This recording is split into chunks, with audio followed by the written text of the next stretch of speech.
Have you ever felt like your faith was just barely hanging on by a thread?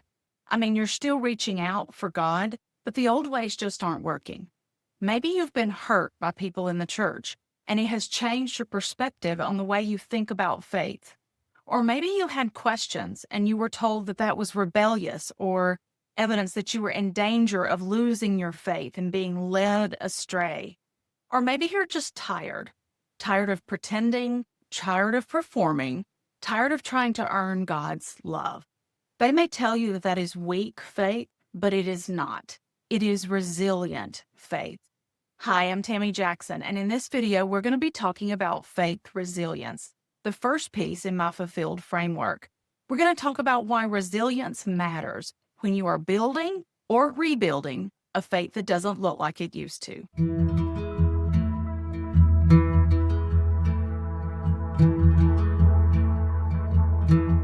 Let's talk about resilience itself for a moment. In psychology, resilience is the ability to recover after difficulty. It is not about pretending that the difficult thing didn't happen. Every day, we are having experiences in life, and those experiences shape us and change us. This means that we are always changing. However, when we experience difficult or traumatic events, we may find ourselves changed in ways that we didn't anticipate and that we didn't want. Resilience, therefore, means coming through those difficult times, changed forever, but also still whole. We move through them still with a sense of ourself and our identity intact. Resilience is about getting really clear on what matters because of the difficult thing that has happened to us. And when we bring this characteristic of resilience into our faith, then it becomes something really, really sacred. Because it's not just life that hurts. Sometimes it is our faith journey that hurts. It's that we've been handed toxic theology. It's that we've had scripture weaponized against us. It's that we've been pressured to show up, smile, and serve, even though we were slowly burning out and dying inside. When that happens, we often become disappointed. We begin to question the promises that the church made us about happiness and life more abundant and free and walking with the Spirit. After disappointment, then comes disillusionment. This disillusionment is often not with God so much as it is with people. We begin to question if what we have been taught is really God or it is some package we've been sold about God. And this is where faith resilience can come in. Faith resilience is the courage and the strength to stay, to seek, to wrestle, to question, to separate God from what you've been taught about God. Faith resilience is not the absence of doubt. It is the beginning of discernment. Questioning and reaching this point in your faith journey is not a sign of weakness. It's actually a sign of strength. It is a sign of intelligence. It is a sign of wisdom. It is a sign of courage and maturity. It is choosing to believe that God is still good, even when the systems built around God may not be. Faith resilience is learning to lean into spiritual practices, not because you have to, not because you should, not because you ought, but because they actually connect you with the presence of God. In that way, your spiritual practices become about presence and not about performance. It is about trusting that grace will hold you while you unlearn what was never true. Faith resilience is what rises in you when you realize that you don't have to let go of God to let go of what has harmed you. You and I are not the only people to question, to grieve, and to wrestle with God. Scripture is full of people who exhibited faith resilience. Sometimes quiet, sometimes fierce, but always honest. Let's look at a few examples. The first one that comes to my mind is David. Now, David's relationship with God was complicated, to say the least.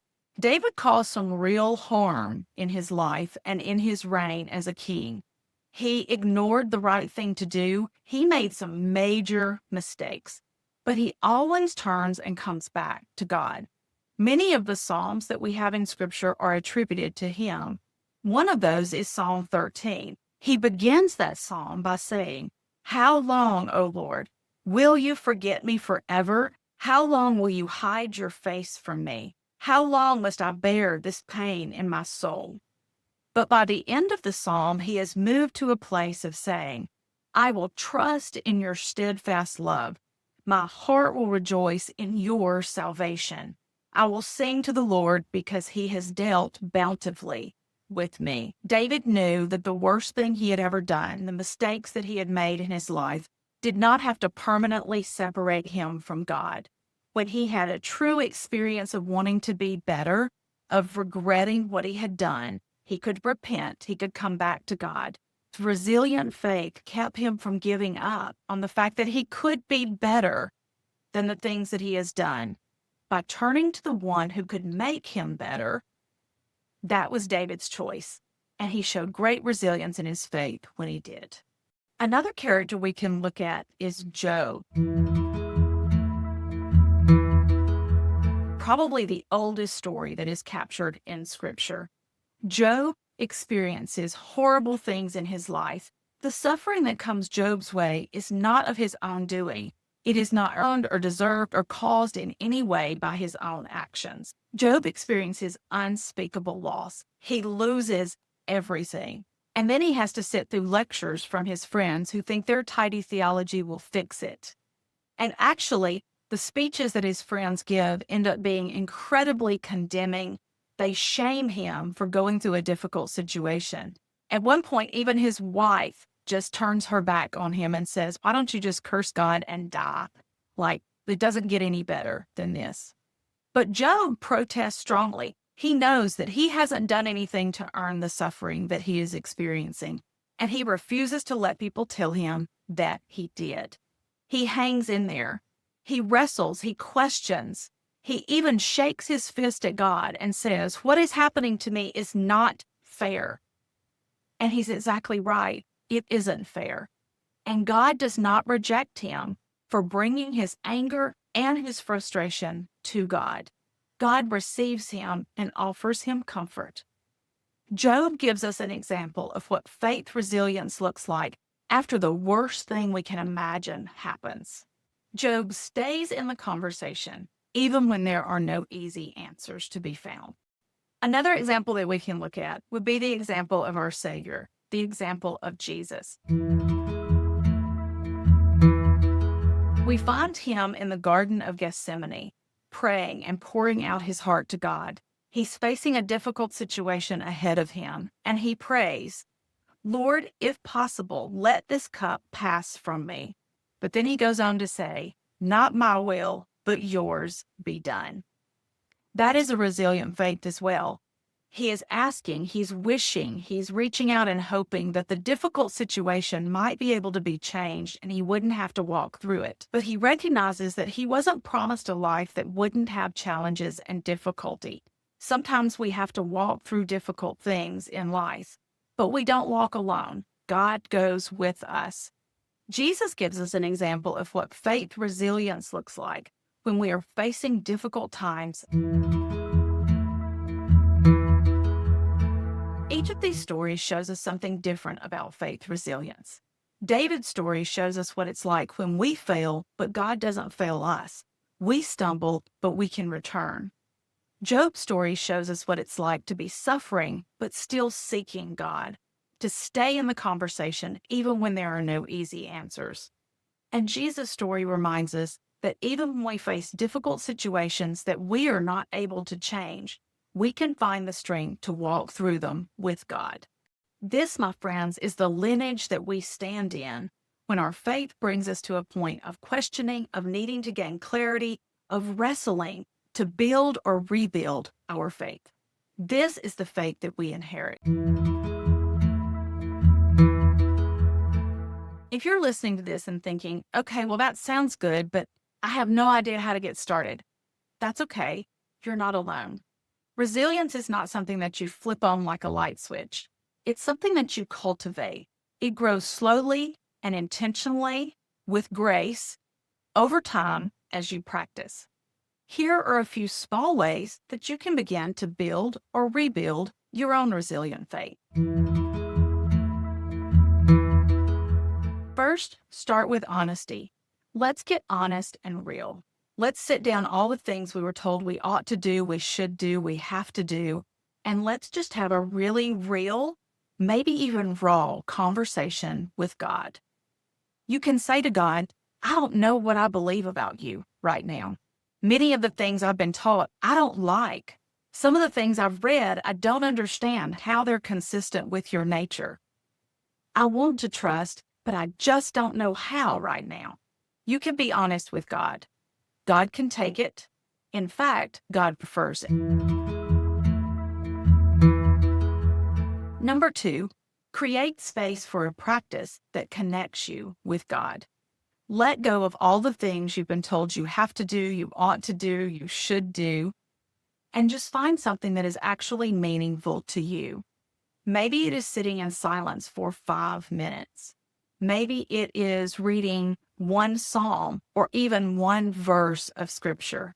Maybe it is reading through the Gospels and taking a strong look at what Jesus taught us himself and how he wanted us to live. Maybe it is taking a walk outside, and as you notice the beauty of the world around you, maybe you say something to God.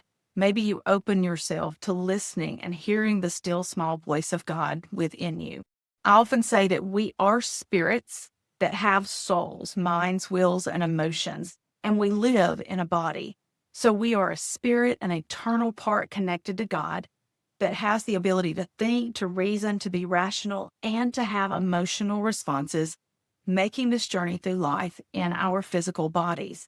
Find something that helps you connect with your spirit and helps connect your spirit with God. That practice is yours and yours alone.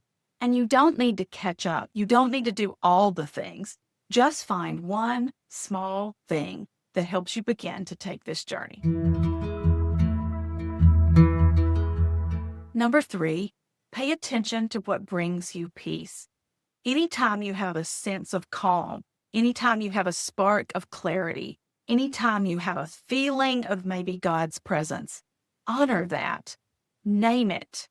Hang on to it. Those little things are the Spirit's way of reminding you that you are not alone, that God is with you. And number 4, don't go it alone. This can be difficult because often this faith journey and the point where we are on that journey has led us away from the people we used to trust. We can no longer trust their voices and listen to them, and we don't know where to find community. But it is difficult to heal our faith in isolation. We need people with whom we can have brave conversations. We need a place where we can safely explore these things. We need other people who can say, yeah, me too. You don't have to figure it all out by yourself. You can take the first steps in this direction and find your community. The Holy Spirit will bring people who will help you make this journey. Faith resilience takes time. There is no race to a finish line. There are no benchmarks or deadlines that you're going to miss. There's also no gold star at the end. This is simply our journey of faith. And it's not about being strong. It's not about looking like we have it all together. It's about actually getting to an honest and vulnerable place where we can admit, at least to ourselves, that we don't have it all together. That, my friends, is the point at which we can actually begin to get it all together. And that is what faith resilience helps us to do. And it begins with being honest. It is about letting yourself be seen accurately in your own eyes, being seen by God, and eventually being seen by others as you really are, and not as you were told you had to be. This is where my fulfilled framework begins, with a faith that can stretch and breathe and heal, with a relationship with God that is based not on performance, appearance, or expectation, but a relationship that is built on love and grace and truth. If this is the journey that you're on, or the journey that you want to be on, you're not alone. Many of us are unlearning harmful theology. We're reclaiming our identity in Christ, and we are discovering soul deep self care practices that sustain us. And you're invited to come on this journey with us. Whether you are barely hanging on or standing strong, know that you are beloved, that you belong, and that you matter. Until next time, I'm praying that you heal your hungers and live fulfilled.